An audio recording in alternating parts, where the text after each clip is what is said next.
मानव जाति के इतिहास का एक ऐसा युद्ध जो इससे पहले ना कभी हुआ और ना इसके बाद कभी होने की संभावना थी।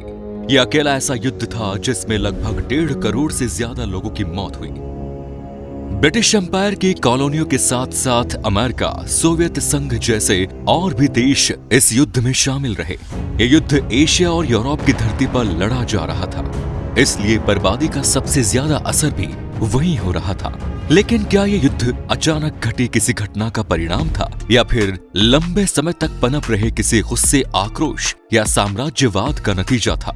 आखिर क्यों इस युद्ध के खत्म होने के केवल 2 दशकों बाद दूसरा विश्व युद्ध हुआ? आज के इस वीडियो में हम बात करेंगे ऐसे ही कुछ सवालों पर और जानेंगे प्रथम विश्व युद्ध की भीषण त्रासदी के कुछ अनजाने और अनसुलझे रहस्य। हमें यकीन है वीडियो में आप आखिर तक हमारा साथ जरूर देंगे। Great war end of the war, global war के बाद फाइनली फर्स्ट वर्ल्ड वॉर के नाम से जाने जाने वाला ये विश्व युद्ध मानवता का विनाशक कहा जा सकता है। Britain, Spain, France, Japan, Soviet संघ, अमेरिका, इटली जैसे कितने ही देश इस युद्ध में एक साथ शामिल हुए।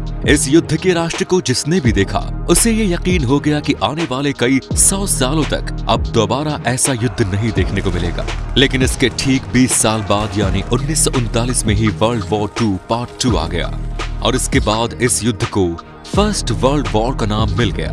लेकिन कई सवाल हैं जिनके जवाब जानना बाकी है। प्रथम विश्व युद्ध के लिए फाइनली किसे जिम्मेदार माना जाता है?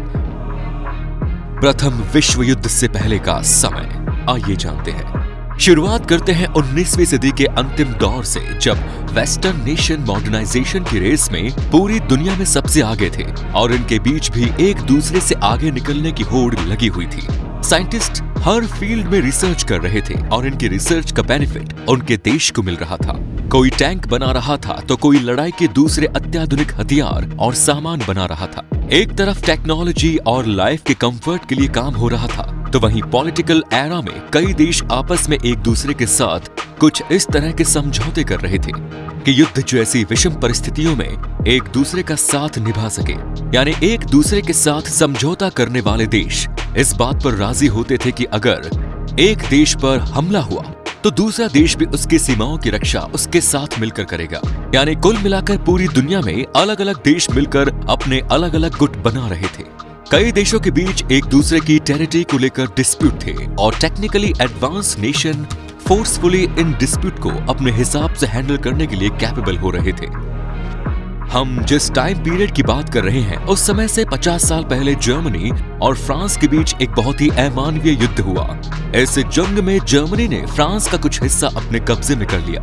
वो हिस्सा एल्जेस लोराइने का था। फ्रांस के मन में ये बात थी कि वो जर्मनी से अपने इस हिस्से को वापस ले लेगा, जबकि जर्मनी इससे भी ज्यादा एरिया अपनी सीमाओं के भीतर रखना चाहता था। ब्रिटेन अपनी नेवल फोर्स को सबसे ज्यादा एडवांस और ताकतवर बनाना चाहता था। इधर बाल्कन कंट्रीज अब इंडिपेंडेंट हो रहे थे, जैसे बुल्गारिया 1908 में, अल्बेनिया 1912 में, रोमानिया 81 में स्वतंत्र हो गए और उनकी इस स्वतंत्रता से दूसरे देशों के बीच भी राष्ट्रवाद की लहर दौड़ रही थी। धीरे धीरे पूरी दुनिया 2 ग्रुप में बैठ गई। एक ग्रुप था अलायंस पावर, जिसमें रसिया, अमेरिका, ब्रिटेन, जापान, फ्रांस शामिल थे। अमेरिका ने 1917 में इस ग्रुप को ज्वाइन किया था। इसके अलावा दुनिया में दूसरा ग्रुप था सेंट्रल पावर, पोस्टो हंगेरियन एम्पायर, जिसे हंगेरियन डायनेस्टी के नाम से भी जाना जाता है। इसके अलावा जर्मनी और तुर्की का ऑटोमन एम्पायर शामिल थे। बात कर लेते हैं पहले विश्व युद्ध के कारण की। पहला कारण था साम्राज्य का विस्तार। हर एक देश दूसरे देश की सीमाओं में हस्तक्षेप करके उसकी जमीन को अपने एरिया में मिलाना चाहता था। वो अपने देश की सीमाओं को बढ़ाना चाहता था। रसिया, यूएसए, ग्रेट ब्रिटेन जैसे देश अपनी कॉलोनी को एक्सटेंड करने में लगे हुए थे। ये वो समय था जब अफ्रीका को एक्सप्लोर नहीं किया गया था। दुनिया के एम्बिशंस देशों के लिए अफ्रीका कई मायनों में बहुत इंपॉर्टेंस रखता था। अफ्रीका के लोगों को आसानी से लेबर वर्क में लगाकर उनका एक्सप्लॉइटेशन किया जा सकता था। यहाँ मौजूद मिनरल्स, माइंस, जमीन के नीचे का तमाम खजाना यूरोपियन देशों की नजर में आ चुका था। हर कोई यहाँ से बेनिफिट उठाना चाहता था।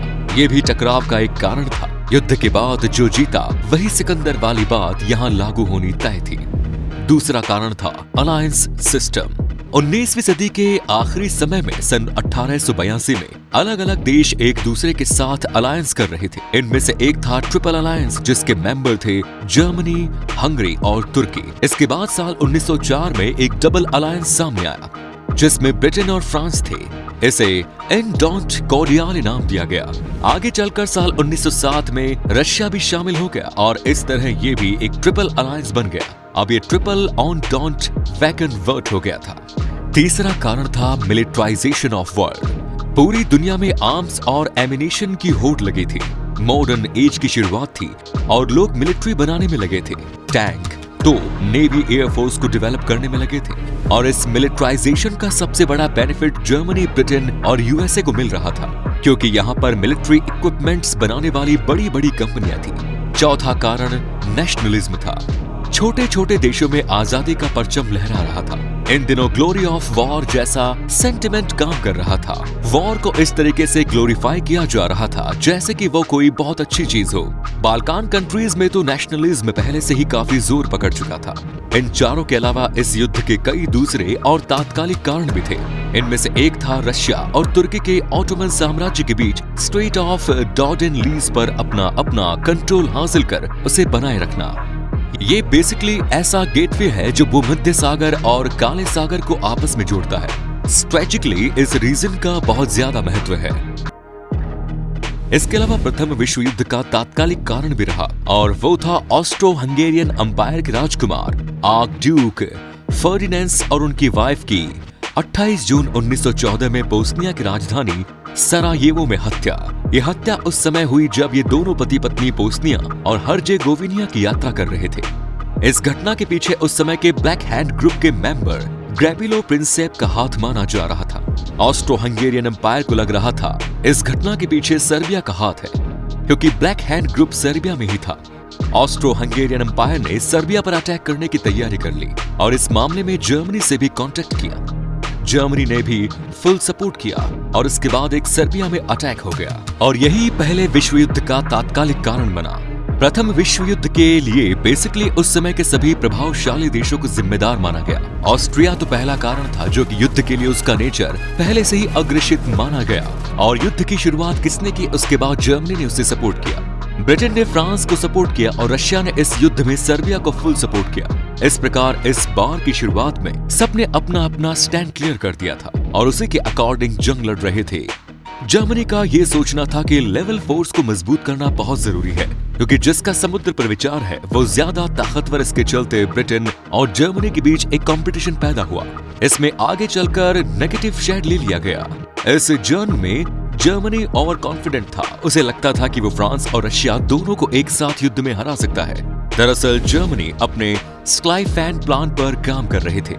जर्मनी के ही एक हिस्टोरियन जेराल्ड गिटर ने कहा, 1905 और 1906 के दौरान जर्मनी अपने स्काईफैन पर काम कर रहा था, लेकिन ये बहुत ही रिस्की था। जब रशिया और फ्रांस को एक साथ हराना जर्मनी के लिए किसी डिजास्टर से कम साबित नहीं हुआ। फर्स्ट वर्ल्ड वॉर के दौरान लड़ाई करने वाले देशों के जनरल्स से भी इतनी मिसकैलकुलेशन हुई कि ऑस्ट्रेलिया के हिस्टोरियन एलसीएफ टर्नर ने फर्स्ट वर्ल्ड वॉर को ए ट्रेजेडी ऑफ मिसकैलकुलेशन भी कह दिया। प्रथम विश्व युद्ध के कारणों में एक विचार ये भी आता है, ये युद्ध आर्थिक क्षेत्र में अपनी धाक जमाने के लिए भी लड़ा गया था। जर्मनी के बिजनेसमैन और रूलर्स को लगता था कि वो आसानी से ब्रिटेन को हरा देंगे।